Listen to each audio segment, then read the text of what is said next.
Hey guys, Tristan Clunis here, and welcome to the Tristan Clunis webinar. If you're watching this right now, please like, comment, and subscribe.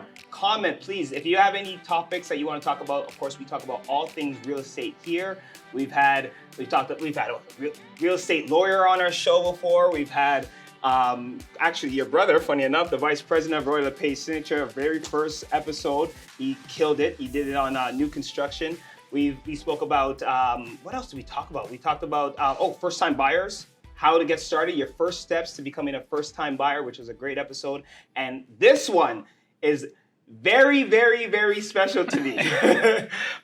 There's so many reasons why it's special, because we're lucky to have the owner/president of our brokerage. They've been a part of real estate for, I would say, probably 50 plus years. His family. Absolutely.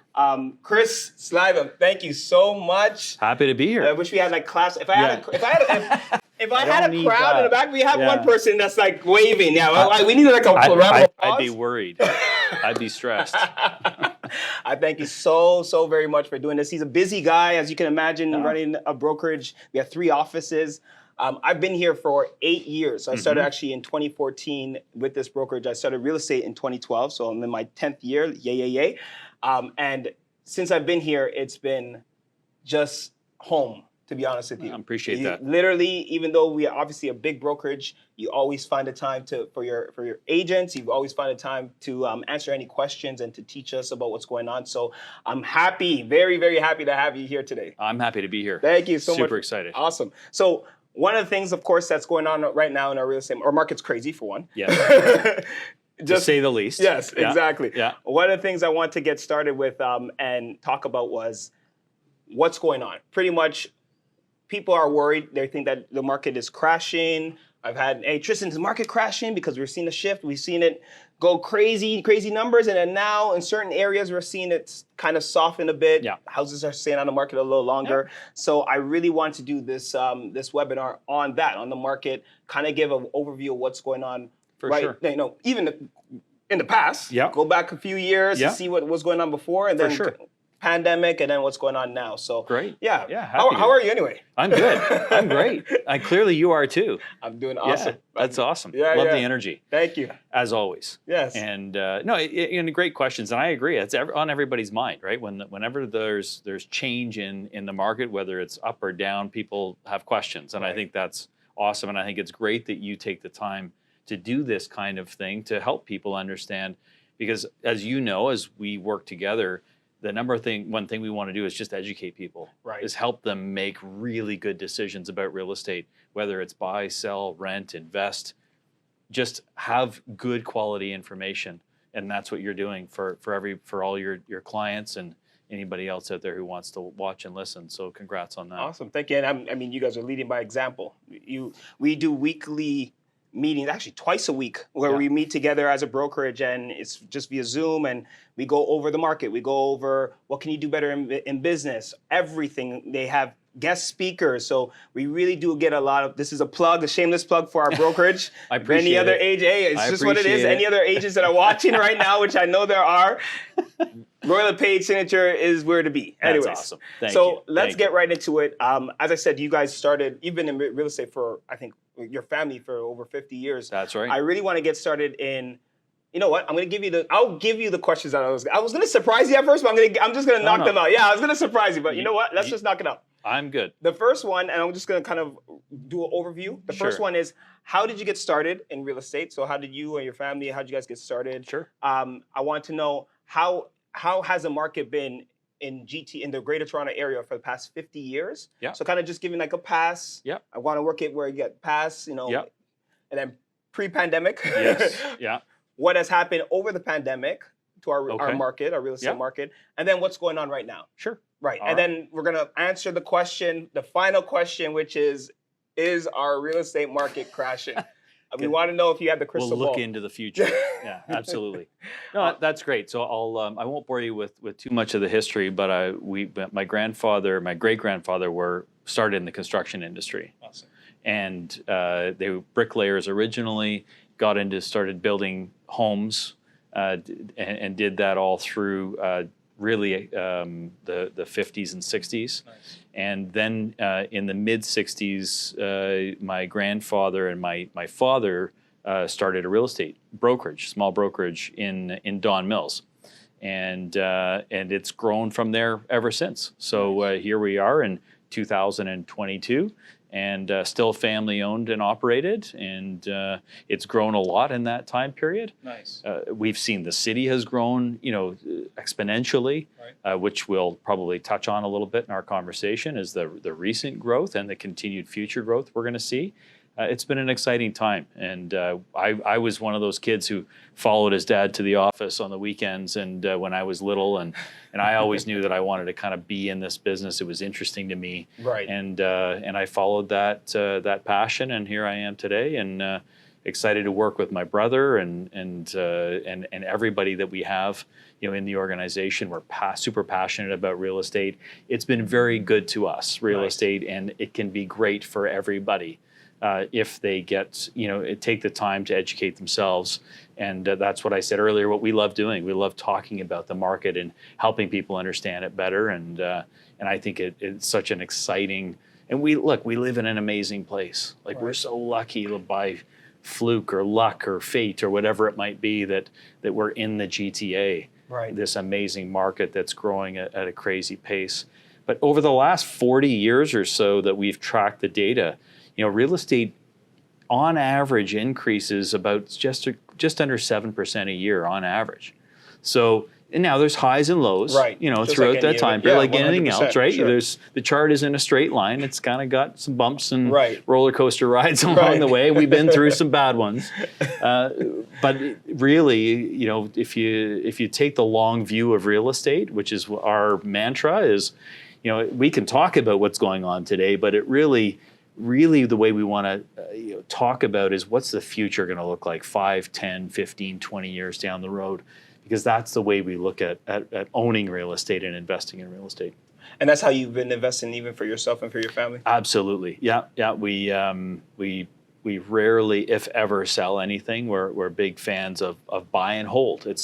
We're not speculators that in that sense of investing, which is not. It's just different. Right. It's not good or bad. It's just different. Right. We're more of a buy and hold approach, and that kind of takes you through the peaks and valleys and just has you kind of look at real estate more from a longer term perspective and the results that you can create from doing that. So Right. over time, it's gone up and down, but on average, over the last 40 years, you're running just shy of 7% on average every year. I think about it, it's funny. I remember in one of our meetings, you spoke to us, even on a one-on-one base. I remember you mentioning, we don't sell real estate. Yeah. And that line, I'm like, what do you mean you don't sell? We're in real estate. I know. This is I'm a terrible customer. What are we talking Yeah, about? Like, yeah. you would be, yes, exactly, Yeah, right? yeah. You'll be good because you're buying. That's you're right. buying. I'm but buying, you're never selling. but not selling. You're never on the listing side. No, But and when that's probably why we've got so little inventory. Not because of us, No, because but only in because general, of a you lot guys of are putting up. exactly. I wish. But really, you have a lot of people, I think, agree with that theory, Right. And part of the challenge that we have right now in today's market. I know we're jumping around a timeline a little bit, but No, inventory is a constant challenge, because I think anybody that's bought real estate, generally for the majority of people, some people speculate, they buy and maybe fix up and sell, which is a great opportunity as well.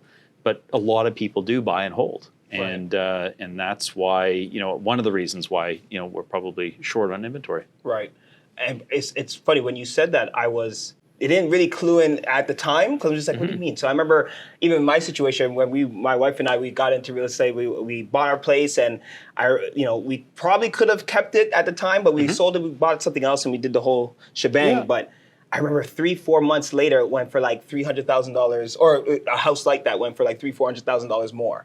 Months later. Yeah. And we were like, and literally all I could hear is Chris just saying like, oh, never sell real estate, never Try sell. and keep it if you can. Yeah. Buy and hold is by Buy and far hold, the yeah. best strategy, 100%. So I just wanted to give you your kudos, because that's how we're going to be approaching even moving forward. We're planning on not selling. We just want to just keep and Good for you. reinvest, refinance if we have to do so, but continue to grow that way. So that's that. First off, You kind of touched on the second question that I had, which is what's going on and what has been happening over the past 50 years. You can just kind of just elaborate a little bit more on that. Yeah, absolutely. So as I said, if you look at the charts that we track in the last 40 years in particular, the data that we've tracked, we're looking at about just shy of 7% a year on average growth. And then you fast forward to just before, COVID arrived. We had in 2017, we'd had again another one of those little, roller coaster rides where, because of growth in our country, we're a big proponent of growth and immigration in Canada, and we welcome a ton of amazing people, to our country every year. And what it's not me, but what our country maybe missed was the strategy of making sure we had enough houses for everybody. So when and this is just, this isn't speculative, this is just people need somewhere to live. So as our country is growing and more people want to come to Canada, we have to make sure that there's enough housing. And I think what we got a kind of bit mismatched there on supply of housing. So we kind of got ahead of ourselves, and we got a little bit of a spike in values in early 2017. The federal bank, the federal government looked at the overall marketplace and said, we're just getting kind of frothy. We should probably try and do something. They did, and they called it the 16-point fair housing plan at the time. They added a foreign buyer tax at the time. They did a few other things. What also came in at the start of 2018 was the stress test for mortgages. So you have to qualify at 2% more than what your posted rate or what your rate is at the time, and to ensure that if rates do go up, that you're going to be able to withstand that increase in rates, which was interesting because it kind of, I thought it was actually quite a great idea because it reminded people that rates don't stay low, forever. So let's prepare ourselves, because that's going to help the market not have wild swings. So I thought that was actually a really smart idea, but it took a little bit of time for the market to absorb that. So 2018, or first half of 2019, it was just a steady market. And then all of a sudden, late 2019, the market started to pick up again as these changes had been digested. Interest rates actually had started to come down a little bit, and the market took off. And in the first part of 2020, prior to COVID really arriving here in our community, in March of 2020, the market was really quite strong. And we were talking about, gosh, are we going to have another 2017, like crazy hot time, right? And then, of course, very sadly, we know what the reality of our world, happened is, COVID arrived all over the world effectively, right? And specifically here, and that we had to make some changes. Everybody had to pause and go home and stay safe to try and figure out what this was all about. But what happened was, in that time period, the federal banks and the governments around the world said, we've got to keep the economic system working even while people are at home as best as they possibly can, without a playbook. No, we hadn't in modern times gone through this. And they brought interest rates way low. Like lower than we've ever seen. Lower than we've ever seen before, right? Down to, 5-year fixed mortgage rates were down at 1.5%, which is crazy. On average, what would it normally be? I mean, over decades, it's closer to 7, which is crazy. But in the last 10 years, it's closer to sort of 3.5, 4, somewhere in that range. And we were happy with that. We were like, those are great rates.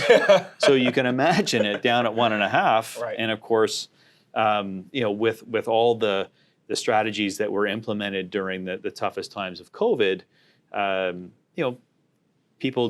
jobs were maintained. Everybody worked from home, but the economy did sort of continue on. There were sections of the economy that got devastated, and I feel just sick about people that are in the restaurant industry and hospitality. I mean, just devastating. Hard to even imagine. Some of them having to close doors permanently. Yeah, sad, tremendously. Now, I mean, it's coming back, but that was a tough time. But a lot of industries and other industries did well. People felt comfortable, interest rates were low, and started buying real estate. And prices, really just took off. It was crazy. Yeah, exactly. So we've had a good run. But we also knew ultimately that rates would have to come back up again. And over the since about the middle of 2021, there was lots of conversations about, okay, when will be the right time? And so the federal banks were predicting that at some point in 2022 or 2023 that they would likely have to raise rates.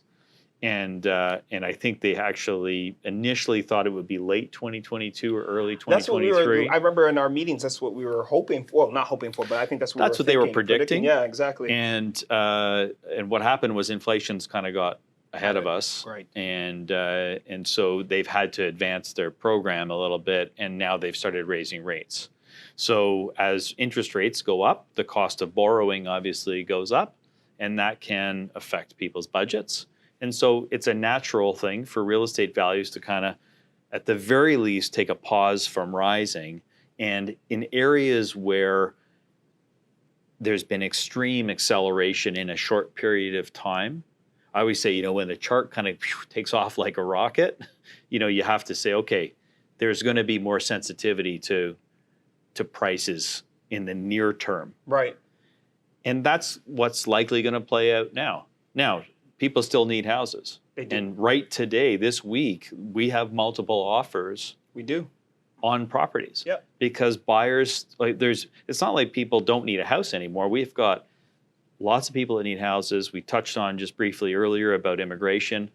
I want to even just touch on that because a lot of people are even, it's funny, we're going through all this right now in our market and we're not even full throttle with the immigration right now. No, we're just getting warmed up. We're just getting, exactly, because we had to halt pretty much over pandemic. We stopped all immigration. So even with all this demand and all that, the craziness that's happening, yes, we are seeing a little bit of a shift in the market. Mm-hmm.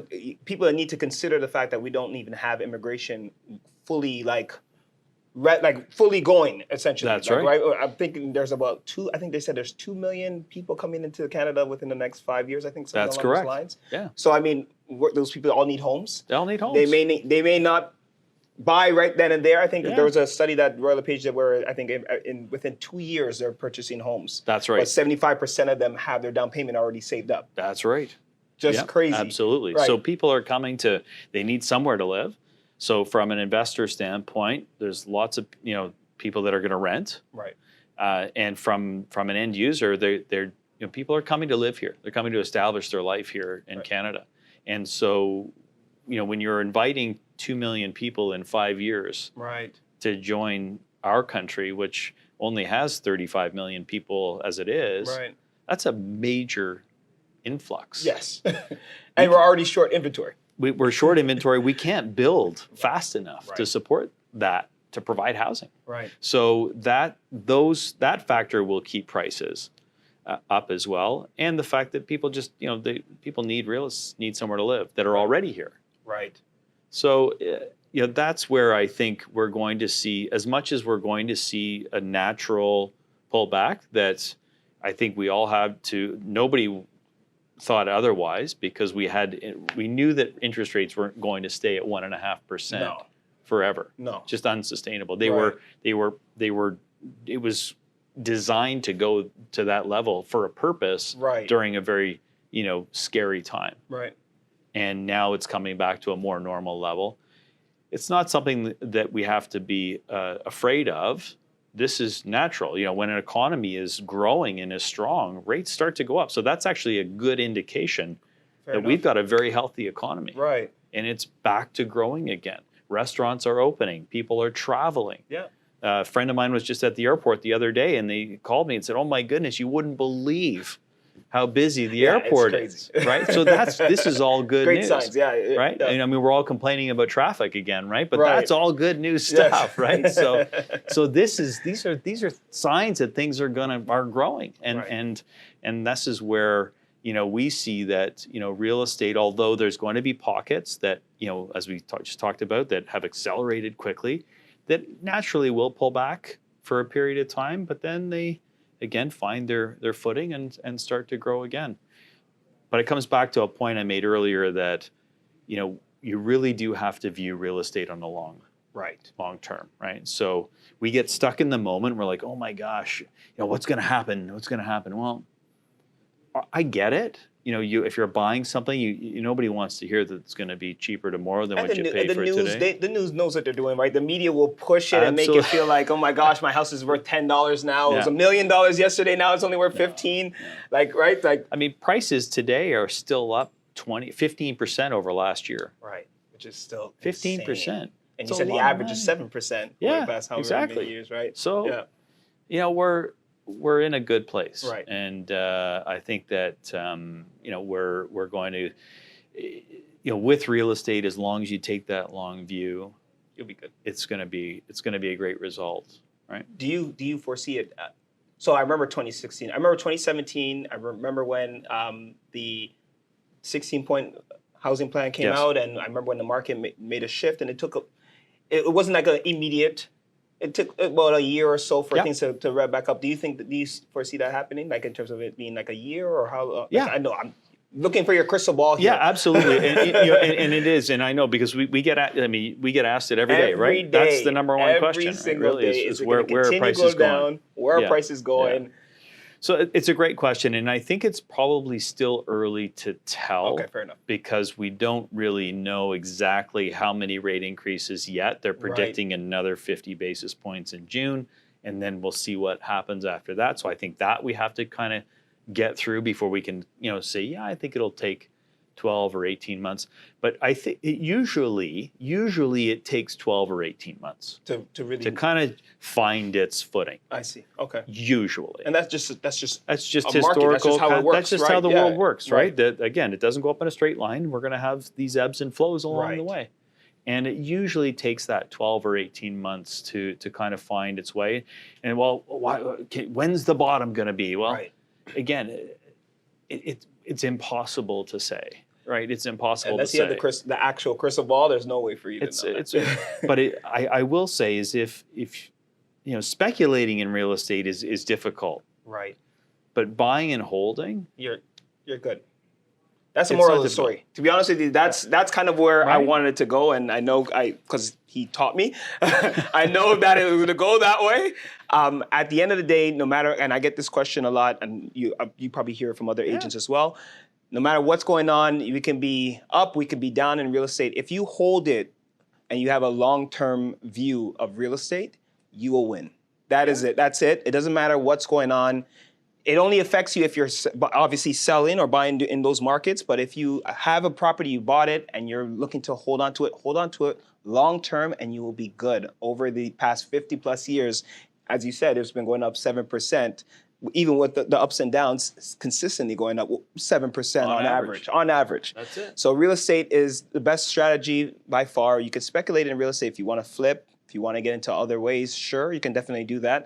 But the safest and the I guess, foolproof way of investing in real estate, whether you're buying it for yourself or for renting, is to buy and hold. 100% buy and hold. You think about it, because if you buy today an investment property, let's say, everybody needs a house to live anyway, and we don't have to, go into too much detail on that. But let's say you're buying an investment property. If you buy the property at whatever price you paid today, and you do your math on the income from the tenants and how it's going to work, if the math works today at today's rates and today's price, and you lock your rate in, if it works today, it's going to work tomorrow, and it's going to work even better 5 years from now. Right. And the longer you go, it gets better. The more amazing it becomes, right?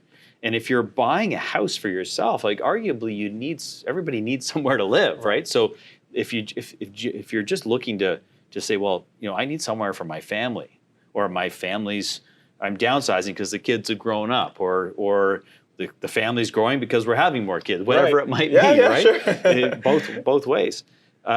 You just need a house, right? So if you're in houses, you're generally people we're not trading these things every other year, right? Generally speaking, so you're planning to be there 5 or 10 on average. That's what we see traditionally. Yeah. So, if you see something that's really nice and it fits your budget and you can make it all work, Hold on to it. 10 years from now, you're going to look back and go, wow. I'm glad I made that choice. I'm glad I made that choice. Because it's always stressful, Yes. right? I mean, At we're the buying time. at Yeah. the time. Yeah. It doesn't 100%. matter. You name the time, whether anytime you buy something. Right, exactly. It's stressful. At that yeah, right. Absolutely. Exactly. It's never an easy decision. No, of course not. Yeah. But if you're looking at it at that long term, you kind of have to think of it that way, because then you take that initial stress. I hope it diminishes the initial stress. Right. And you think about, okay, 5-10 years from now, what's it really going to mean? Because I've paid down my mortgage, values have gone up over time. Appreciation, yes, for sure. The equity's going up. And it's a great story. Awesome. Well, I really, really do appreciate my you pleasure. spending the time, man. Anytime. It's been awesome. Anytime. I hope you guys got something out of that. I know I did. I always do. I'm a little bit spoiled because I get this twice a week in terms of our office meetings and learning about the market. But I hope if you guys have any other questions, please let me know. Comment below. You can send me, DM. I'm on social media, Tristan Clunas, at Tristan Clunas for Instagram, Facebook, LinkedIn, you name it, I'm on it. Thank you again, Chris, for coming here. Again, like, subscribe, and comment. And remember, if you're clueless, ask Clueless. Have a great day.